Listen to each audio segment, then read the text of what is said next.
सात संगत जी प्रेम से कहना धन निरंकार जी।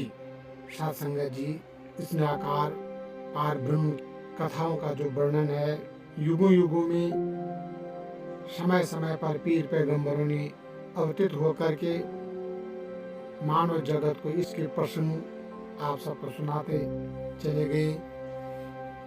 इसी रूप में आज आपको संगत की महिमा का जो वर्णन है, संगत की महिमा क्या है, उसी को आज श्रवण करने का अवसर हम सब प्राप्त करेंगे।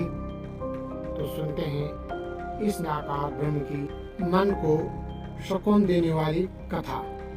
एक बार विश्वामित्र जी और वशिष्ठ जी में इस बात पर बहस हो गई कि सत्संग बड़ा है या तप। विश्वामित्र जी ने कठोर तपस्या करके रिद्धियों सिद्धियों को प्राप्त किया था, इसीलिए वे तप को बड़ा बता रहे थे, जबकि वशिष्ठ जी सत्संग को बड़ा बताते थे।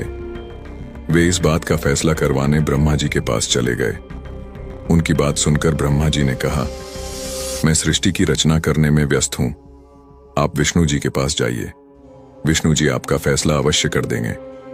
अब दोनों विष्णु जी के पास चले गए। विष्णु जी ने सोचा, यदि मैं सत्संग को बड़ा बताता हूं तो विश्वामित्र जी नाराज होंगे, और यदि तप को बड़ा बताता हूं तो वशिष्ठ जी के साथ अन्याय होगा। इसीलिए उन्होंने भी यह कहकर उन्हें टाल दिया कि मैं सृष्टि का पालन करने में व्यस्त हूं, आप शंकर जी के पास चले जाइए। अब दोनों शंकर जी के पास पहुंचे। शंकर जी ने उनसे कहा, यह मेरे वश की बात नहीं है, इसका फैसला तो शेषनाग जी कर सकते हैं। अब दोनों शेषनाग जी के पास गए। शेषनाग जी ने उनसे पूछा, कहो ऋषियों, कैसे आना हुआ? वशिष्ठ जी ने बताया, हमारा फैसला कीजिए कि तप बड़ा है या सत्संग बड़ा है। विश्वामित्र जी कहते हैं कि तप बड़ा है और मैं सत्संग को बड़ा बताता हूं। शेषनाग जी ने कहा, मैं अपने सिर पर पृथ्वी का भार उठाए हूं, यदि आप में से कोई भी थोड़ी देर के लिए पृथ्वी के भार को उठा ले तो मैं आपका फैसला कर दूंगा। तप में अहंकार होता है और विश्वामित्र जी तपस्वी थे। उन्होंने तुरंत अहंकार में भरकर शेषनाग जी से कहा, पृथ्वी को आप मुझे दीजिए। विश्वामित्र ने पृथ्वी अपने सिर पर ले ली। अब पृथ्वी नीचे की ओर चलने लगी। शेषनाग जी बोले, विश्वामित्र जी रोको, पृथ्वी रसातल को जा रही है।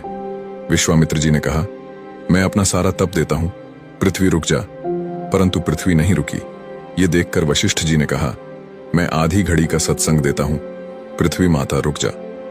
पृथ्वी वहीं रुक गई। अब शेषनाग जी ने पृथ्वी को अपने सिर पर ले लिया और उनको कहने लगे, अब आप जाइए। विश्वामित्र जी कहने लगे, लेकिन हमारी बात का फैसला तो हुआ नहीं है। शेषनाग जी बोले, विश्वामित्र जी फैसला तो हो चुका है। आपके पूरे जीवन का तप देने से भी पृथ्वी नहीं रुकी और वशिष्ठ जी के आधी घड़ी के सत्संग से ही पृथ्वी अपनी जगह पर रुक गई। फैसला तो हो गया है कि तप से सत्संग ही बड़ा होता है। सीख हमें नियमित रूप से सत्संग सुनना चाहिए। कभी भी या जब भी आसपास कहीं सत्संग हो, उसे सुनना और उस पर अमल करना चाहिए। सत्संग की आधी घड़ी, तप के वर्ष हजार, तो भी नहीं बराबरी संतन कियो विचार। धन निरंकार जी।